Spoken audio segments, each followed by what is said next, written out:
Hello दोस्तों, मैं आपका दोस्त एडवोकेट सरोज सिंह। दोस्तों, मैं इस वीडियो में उड़ता बिहार डूबता बिहार दारू का काला व्यापार, यही आज का लीगल टॉपिक है दोस्तों। क्योंकि ये लीगल टॉपिक एक ऐसा सेंसिटिव टॉपिक है दोस्तों जो बिहार को गर्त में डुबो रही है। क्योंकि दारू बंद 2016 में बिहार गवर्नमेंट ने किया था और बिहार एक्साइज अमेंडमेंट एक्ट 2016 के तहत दारू को बंद किया था। लेकिन जिस ऑब्जेक्टिव, जिस मोटो और जिस पर्पस के साथ दारू को बंद किया गया था वो पर्पस सॉल्व नहीं हुआ। उल्टा दोस्तों बिहार में पूरी तरह से ब्लैक मार्केटिंग, होम डिलीवरी, दारू का होम डिलीवरी चालू हो गया। और होम डिलीवरी के कारण पूरी तरह आप ये सोचो कि दारू माफिया का बोलबाला होने लगा। दारू माफिया इस कदर पैसे कमाने लगे हैं, इस तरह से दारू माफिया दारू का बिजनेस करके, इलीगल बिजनेस करके।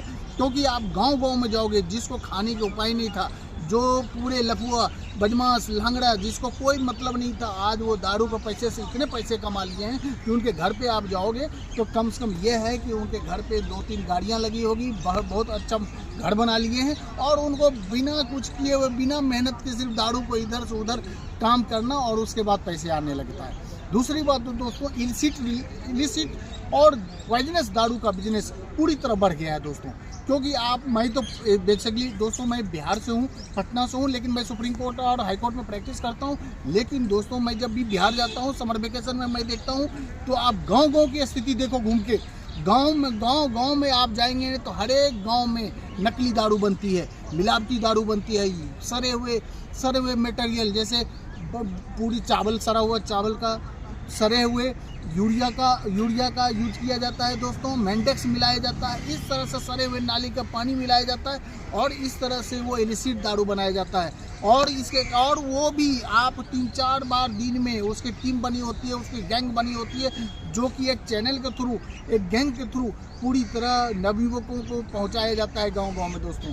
अब इसके बाद जाते दोस्तों कि ये गलत दारू पी के बहुत लोगों का स्वास्थ्य, क्योंकि ये जो दारू बनाया जाता है इलिसिट दारू, पॉइजनस दारू, जो कि पूरे शरीर को इम्पैक्ट करता है दोस्तों। उसके लीवर को इम्पैक्ट करता है, उसके नर्वस सिस्टम को इम्पैक्ट करता है, उसके पूरे किडनी को डैमेज करता है। और आप देखेंगे एक आंकड़ा का मैं बताना चाहता हूँ दोस्तों, हर एक गांव में आप देखोगे 8-10 नवयुवक हर एक साल इस तरह से दारू पीने से मर रहे हैं और उसके हैबिचुअल हो जा रहे हैं हर एक गाँव में। ये दोस्तों कुछ दिन पहले जून में जब मैं गया था तो खुद मेरे घर में ही मेरे बड़े भाई, एक चाचा के लड़का थे, वो भी इस तरह के दारू का एडिक्टेड होने के बाद उनको जानी पड़ी। और मैं ये बोलना चाहता हूँ उसके बाद दोस्तों, करप्शन इस कदर बिहार में बढ़ गया है। सरकार बोल रही है कि 20,000 करोड़ का मुझे नुकसान हो रहा है। अरे भाई, राजस्व का नुकसान हो रहा है। राजस्व का नुकसान कहीं से नहीं हो रहा है। ये बिहार गवर्नमेंट का नुकसान नहीं हो रहा है, ये हो रही है बिहार की जनता का। क्योंकि सरकार तो फल फूल रही है, क्योंकि दारू तो बंद है ही नहीं, होम डिलीवरी हो रही है।